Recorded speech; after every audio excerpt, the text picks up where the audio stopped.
I'm Patrick from J&P Cycles, and today we're going to install this Battistinis Wireframe Brake Arm on our 2014 Street Glide.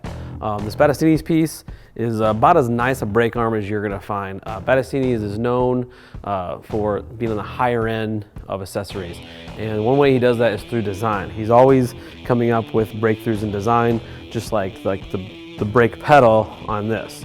There's a complete line of wireframe series, floorboards, pegs, so on and so forth. Ricky Battistinis, always with a really nice product.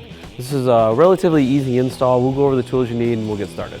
So for this install, we're going to need a 3/8 ratchet, a 3/8 extension, 5/8 deep well socket, a 9/16 wrench, a 7/16 wrench, and some Allens. 3/16, quarter, 5/16, and 3/8 Allens, a pair of needle nose pliers, and blue thread locker will get the job done. We're going to start by taking the floorboard off.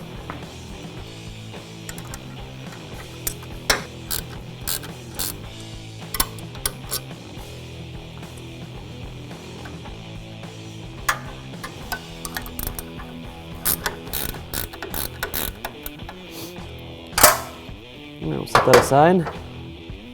Next, we're going to loosen this floorboard mount right here.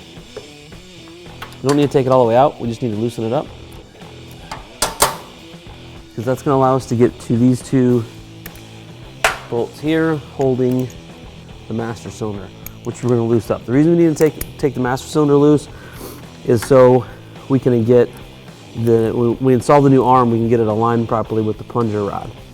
All right, next, we need to take this nut off the end of the brake arm itself.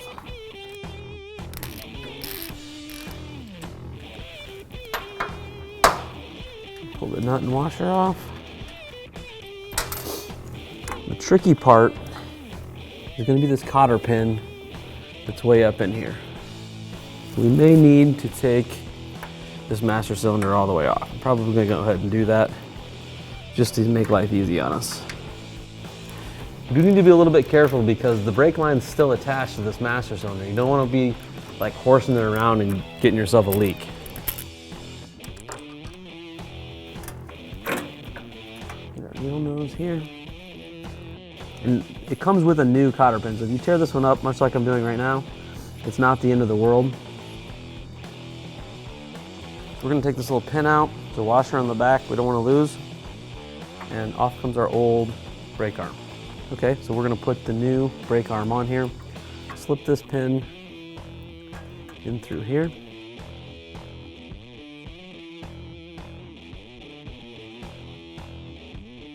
Ready?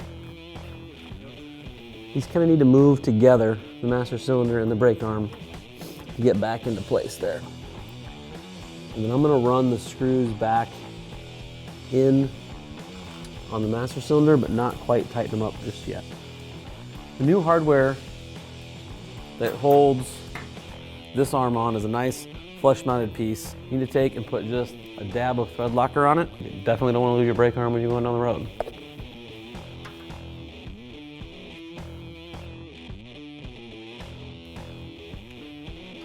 We're going to use the 3/8 Allen to run in there.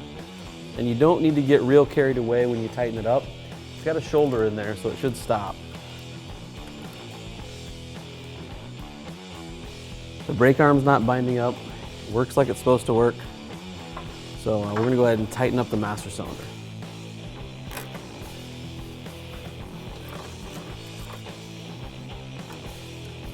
Before we put the floorboard back on, we're going to put the actual brake pedal on there. And here, we're going to put just a touch of thread locker on this as well.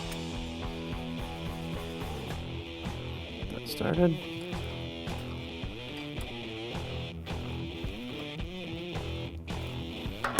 A 3/16 Allen to tighten it up.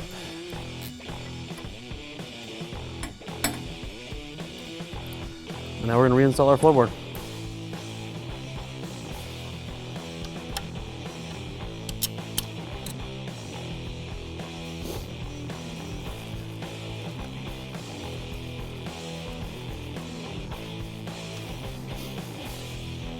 Go ahead and tighten these up. They don't have to be really tight. We'll just snug them up, and then we'll tighten our last floorboard mount up there, and we'll be home free.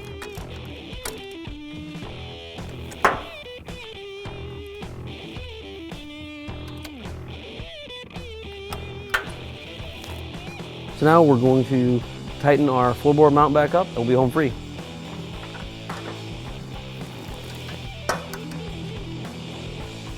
That's tightened up, and that's a wrap for the Battistinis Wireframe brake arm. For most brake arms, the install is going to be relatively the same, not a whole lot of difference. Now with this installed, we can go ahead and add the rest of the Wireframe series if we'd like. He has floorboards and air cleaners, horn covers, pegs, that type of stuff. If you have any questions, make sure you hit us up on our chat. And as always, this is available from jpcycles.com.